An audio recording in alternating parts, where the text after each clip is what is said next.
And by the way, I want you all to know in the press, I was the Benjamin Franklin Professor of Presidential Politics at Penn. And I thought they did that because I was as old as he was, but I guess not. Anyway, all kidding aside, it's great to be here and stand alongside our most recent senior diplomat, Secretary Tony Blinken. Mr. Secretary, thank you for welcoming us today. We've worked together for over 20 years. Your diplomatic skills are respected equally by your friends and our competitors around the world. And they know when you speak for me. And so is the message I want the world to hear today. America is back. America is back. Diplomacy is back at the center of our foreign policy. As I said in my inaugural address, we will repair our alliances and engage with the world once again, not to meet yesterday's challenges, but today's and tomorrow's. American leadership must meet this new moment of advancing authoritarianism, including the growing ambitions of China to rival the United States and the determination of Russia to damage and disrupt our democracy. We must meet the new moment, accelerating global challenges, from the pandemic to the climate crisis to nuclear proliferation, challenging the will only to be solved by nations working together and in common. We can't do it alone. We must start with diplomacy, rooted in America's most cherished democratic values, defending freedom, championing opportunity, upholding universal rights, respecting the rule of law, and treating every person with dignity. That's the grounding wire of our global policy, our global power. That's our inexhaustible source of strength. That's America's abiding advantage. Though many of these values have come under intense pressure in recent years, even pushed to the brink in the last few weeks, the American people are going to emerge from this moment stronger, more determined, and better equipped to unite the world in fighting to defend democracy, because we have fought for it ourselves. Over the past few days, we've been in close cooperation with our allies and partners to bring together the international community to address the military coup in Burma. I've also been in touch with Leader McConnell to discuss our shared concerns about the situation in Burma, and we are united in our resolve. There can be no doubt, in a democracy, force should never seek to overrule the will of the people or attempt to erase the outcome of a credible election. The Burmese military should relinquish power they have seized, release the advocates and activists and officials they have detained, lift the restrictions on telecommunications, and refrain from violence. As I said earlier this week, we will work with our partners to support restoration of democracy and the rule of law and impose consequences on those responsible. Over the past 2 weeks, I've spoken with the leaders of many of our closest friends: Canada, Mexico, the UK, Germany, France, NATO, Japan, South Korea, Australia, to reforming the habits of cooperation and rebuilding the muscle of democratic alliances that have atrophied over the past few years of neglect and, I would argue, abuse. America and alliances are our greatest asset. And leading with diplomacy means standing shoulder to shoulder with our allies and key partners once again. By leading with diplomacy, we must also mean engaging our adversaries and our competitors diplomatically, where it's in our interest, and advance the security of the American people. That's why yesterday the United States and Russia agreed to extend the New START Treaty for 5 years to preserve the only remaining treaty between our countries safeguarding nuclear stability.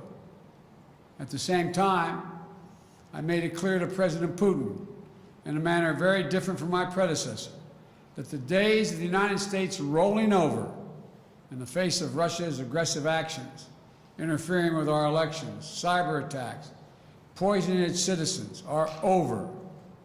We will not hesitate to raise the cost on Russia and defend our vital interest and our people.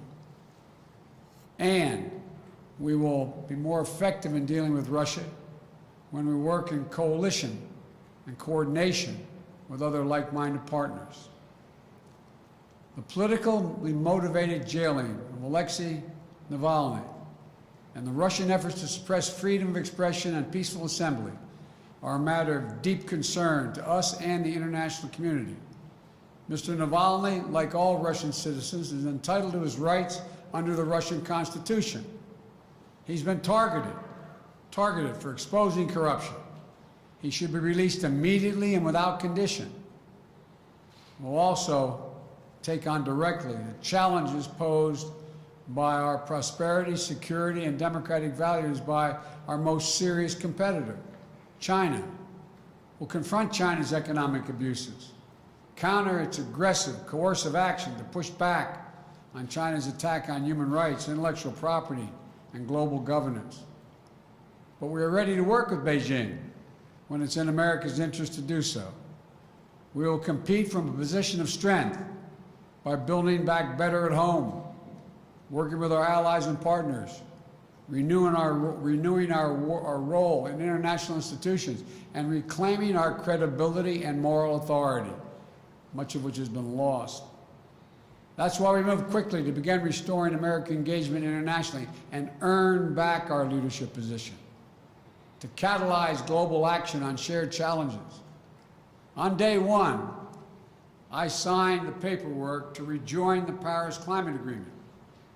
We're taking steps led by the example of integrating climate objectives across all of our diplomacy and raising the ambition of our climate targets. That way we can challenge other nations, other major emitters, up the ante on their own commitments. I'll be hosting a Climate Leaders Summit to address the climate crisis on Earth Day of this year. America must lead in the face of this existential threat. And just as with the pandemic, it requires global cooperation. We've also re-engaged with the World Health Organization.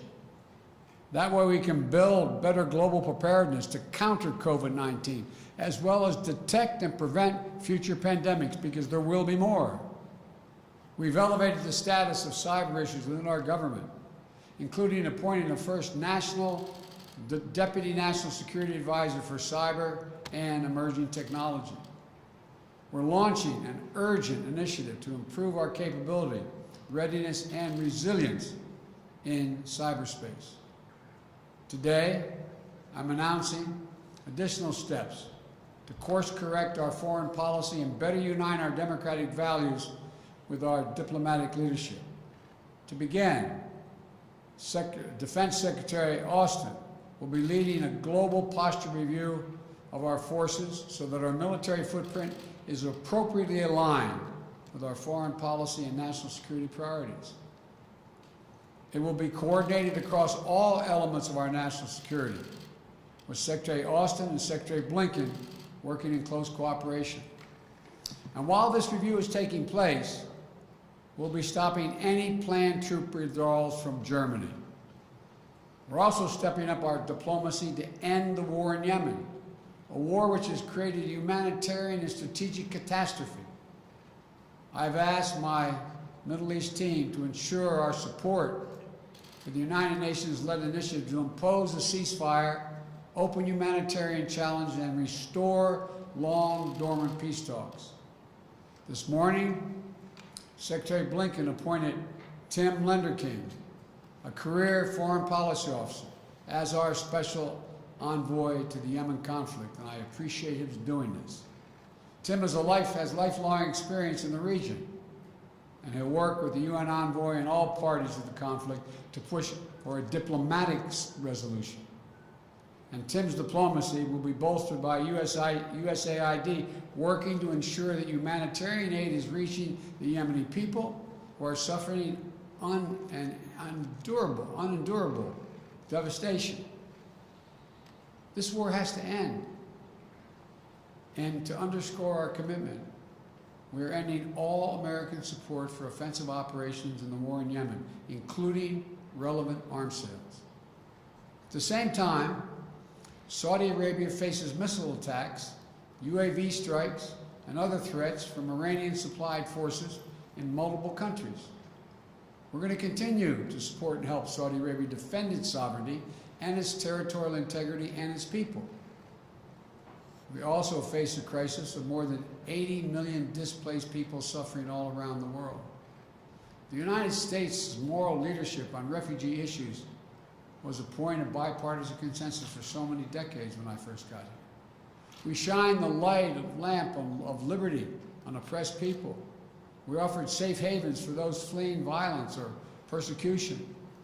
And our example pushed other nations to open wide their doors as well. So today, I'm approving an executive order to begin the hard work of restoring our refugee admissions program to help meet the unprecedented global need. It's going to take time to rebuild what has been so badly damaged, but that's precisely what we're going to do. This executive order will position us to be able to raise the refugee admissions back up to 125,000 persons for the first full fiscal year of the Biden-Harris administration. And I'm directing the State Department to consult with Congress about making a down payment on that commitment as soon as possible. And to further repair our moral leadership, I'm also issuing a presidential memo to agencies to reinvigorate our leadership on the LGBTQI issues and do it internationally. You know, we'll ensure diplomacy and foreign assistance are working to promote the rights of those individuals, included by combating criminalization and protecting the LGBTQ refugees and asylum seekers. Finally, to successfully reassert our diplomacy and keep Americans safe, prosperous, and free, we must restore the health and morale of our foreign policy institutions. I want the people who work in this building and our embassies and consulates around the world to know I value your expertise and I respect you, and I will have your back. This administration is going to empower you to do your jobs, not target or politicize you. We want a rigorous debate that brings all perspectives and makes room for dissent. That's how we'll get the best possible policy outcomes. So with your help, the United States will again lead, not just by the example of our power, but the power of our example. That's why my administration has already taken the important step to live our domestic values at home, our democratic values at home.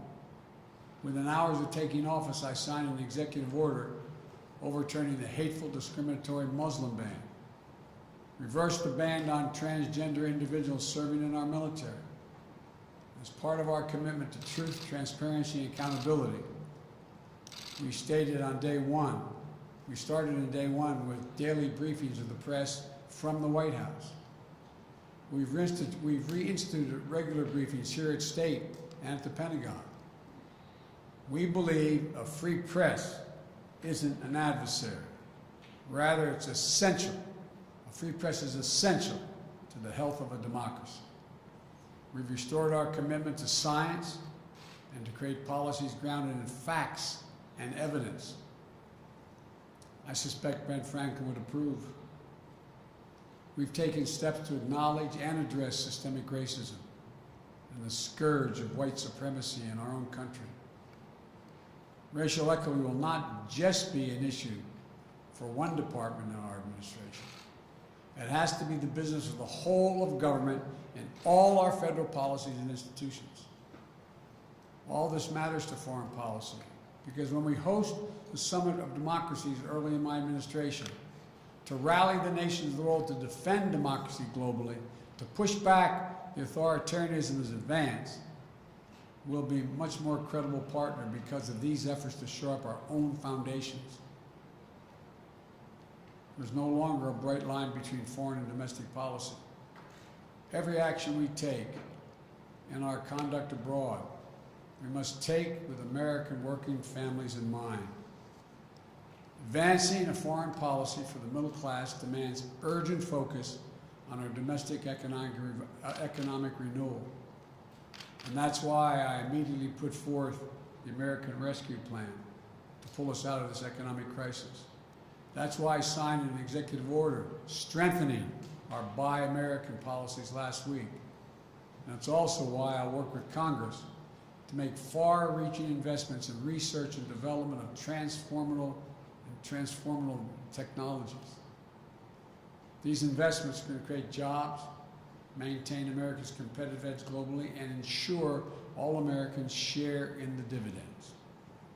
If we invest in ourselves and our people, if we fight to ensure that American businesses are positioned to compete and win on the global stage, if the rules of international trade aren't stacked against us, if our workers and intellectual property are protected, then there's no country on earth, not China or any other country on earth, that can match us.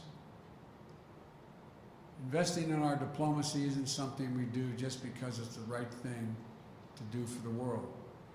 We do it in order to live in peace, security, and prosperity. We do it because it's in our own naked self-interest. When we strengthen our alliances, we amplify our power, as well as our ability to disrupt threats before they can reach our shores.